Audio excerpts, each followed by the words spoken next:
Hey friends, welcome to another episode where everyone is a creative genius.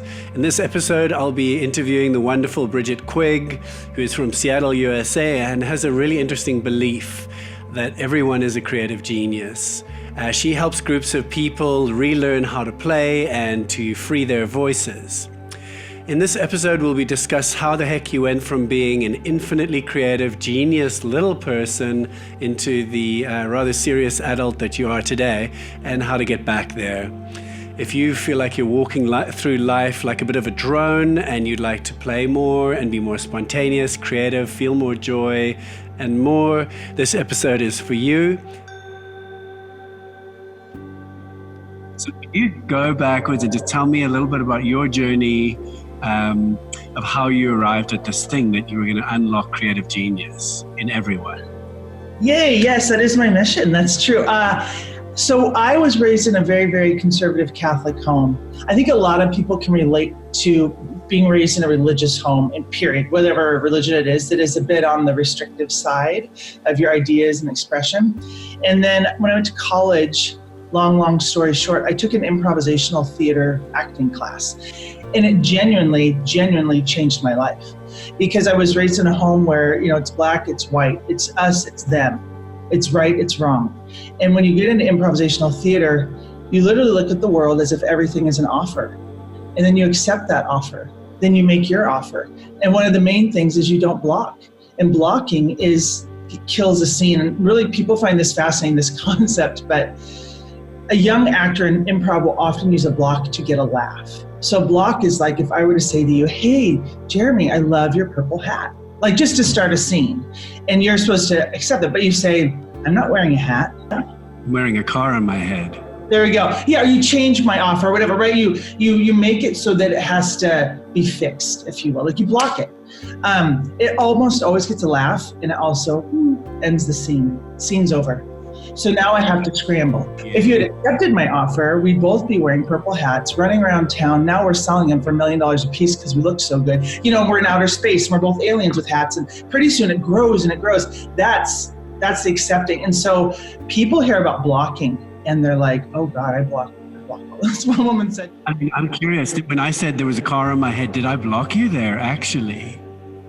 Yeah, because what you needed to do, yes, technically kind of yes you did, because really what would be ideal is you stay right on top of my offer. So you say, yes, my grandma gave it to me. Don't you love it? Isn't it? I feel so good when I wear it. It's like, can I get one? Well, yeah, she has like 10 of them. We should both wear them. I would love, where can we go in these hats? And now you're like, it's that, yes, let's.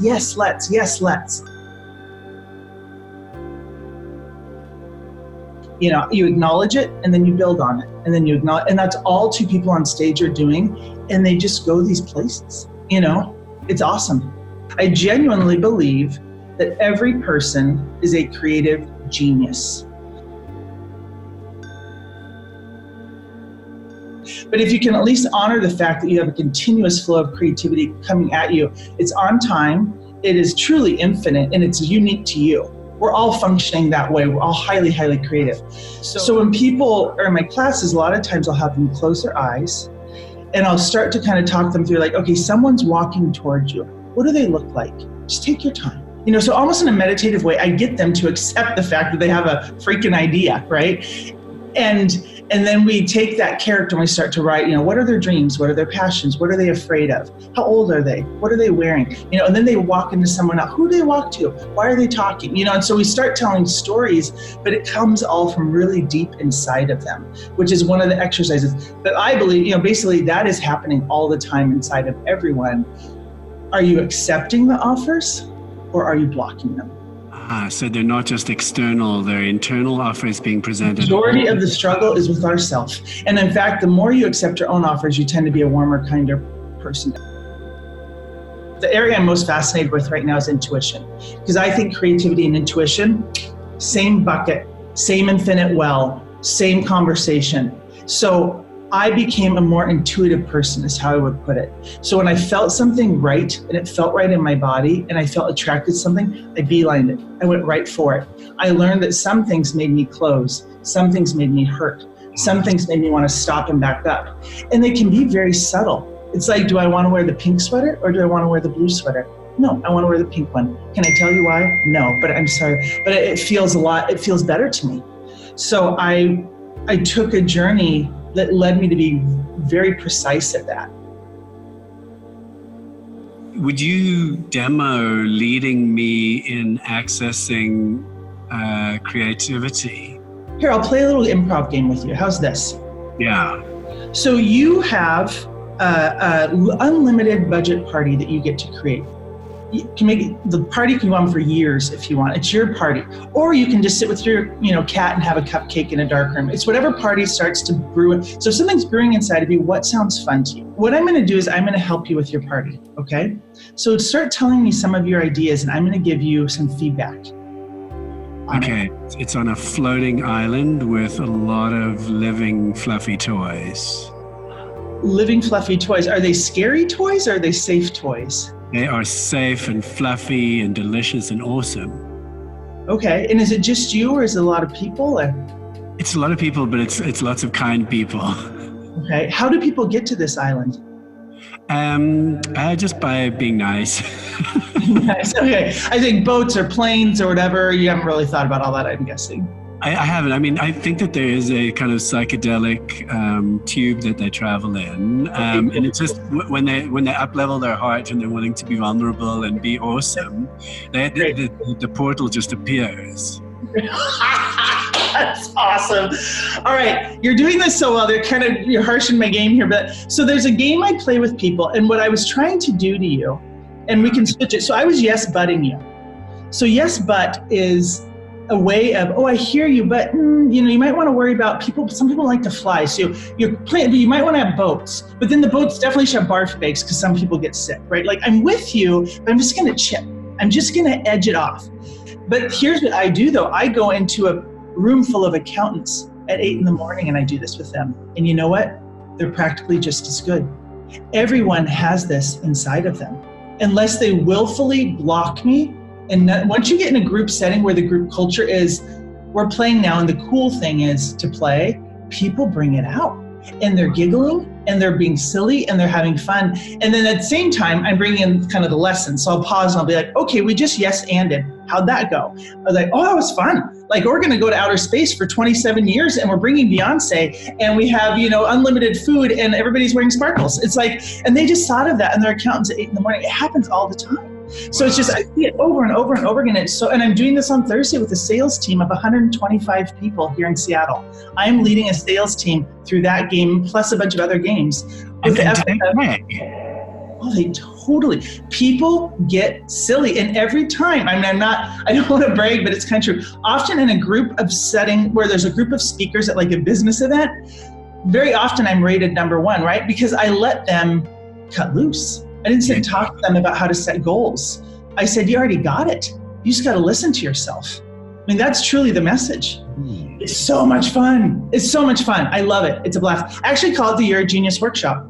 And I talk about everyone's a creative genius. So I'm just going to get you to let it out here. But I also have a very special way I lead them step by step by step, very softly.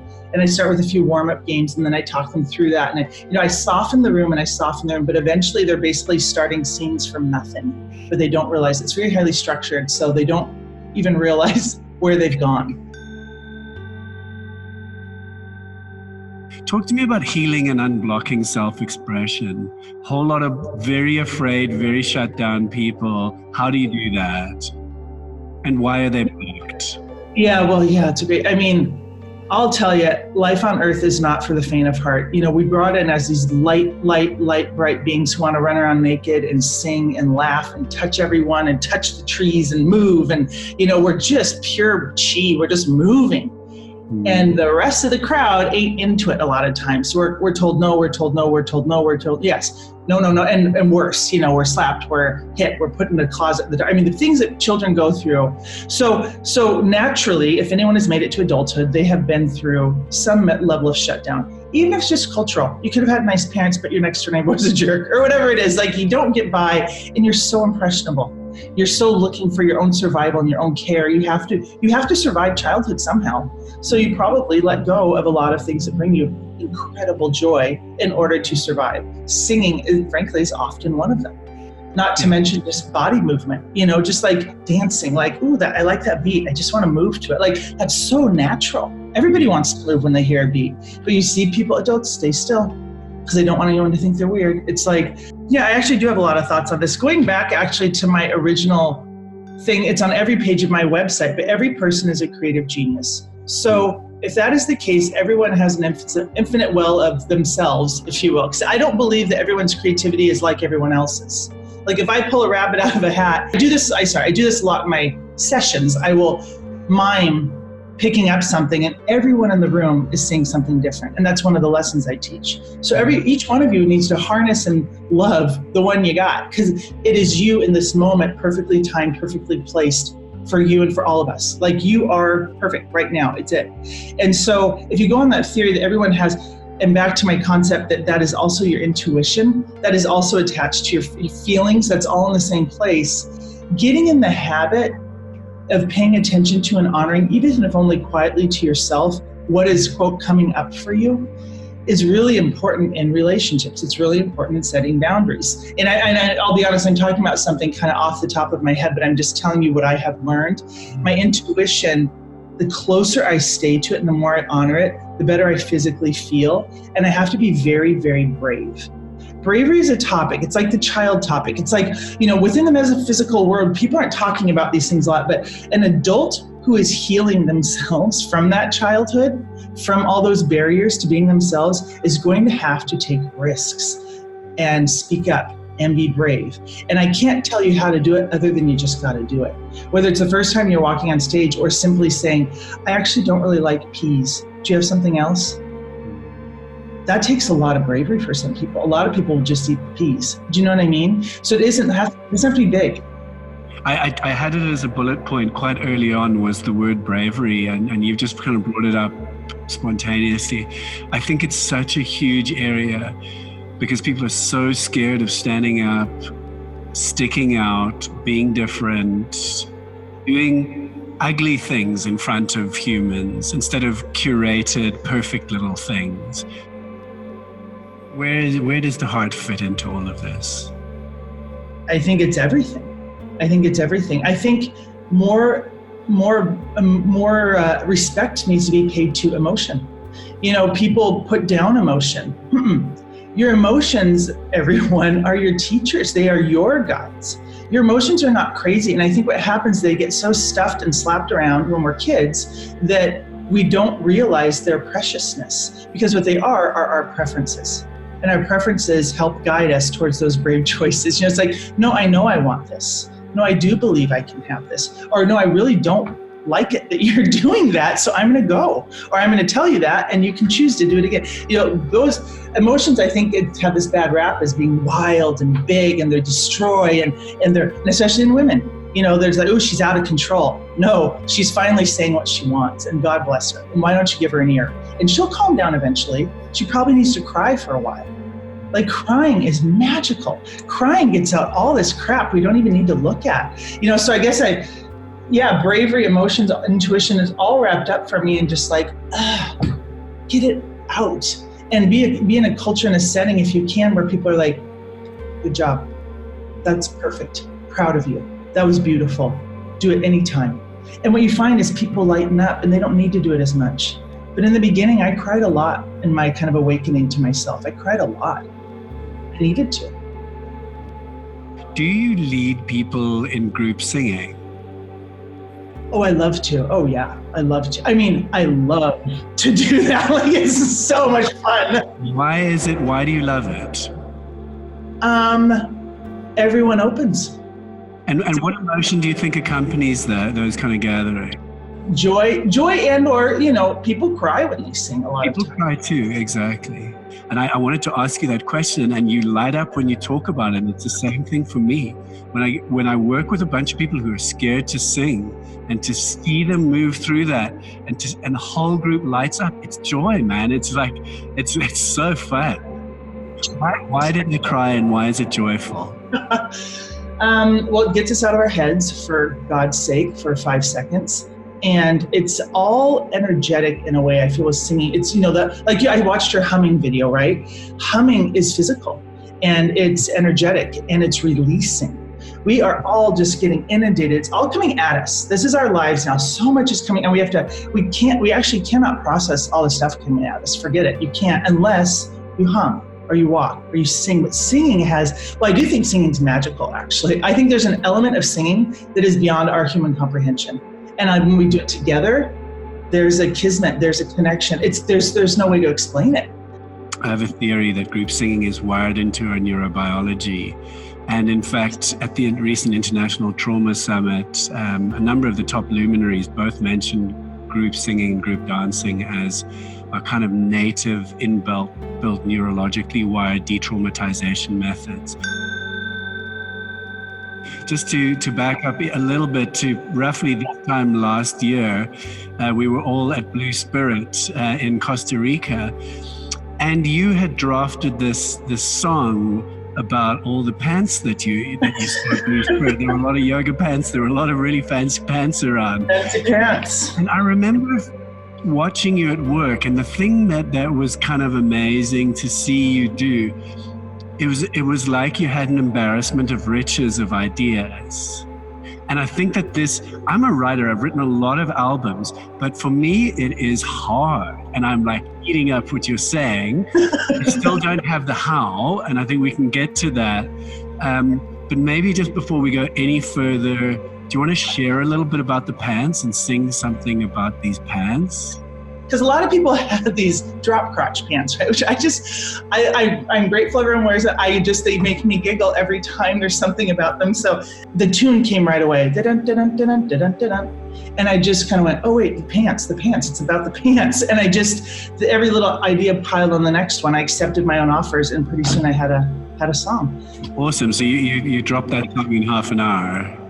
I did. I wrote it and performed it within half an hour.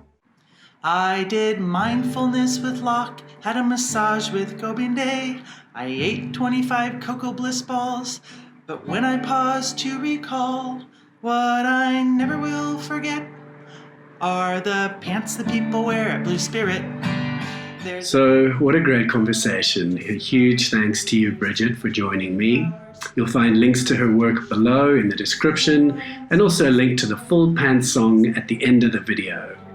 And specifically, if you'd like to know more about transforming your voice, you'll notice in the description below there's a link to my free PDF guide called Transform Your Voice. It's got a host of tips about liberating this area and really opening up powerful self-expression. Hey, I hope you enjoyed this. Please join me every Friday for a new episode as I explore the world in this beautiful, fertile field of music and spirituality. Much love, and see you soon.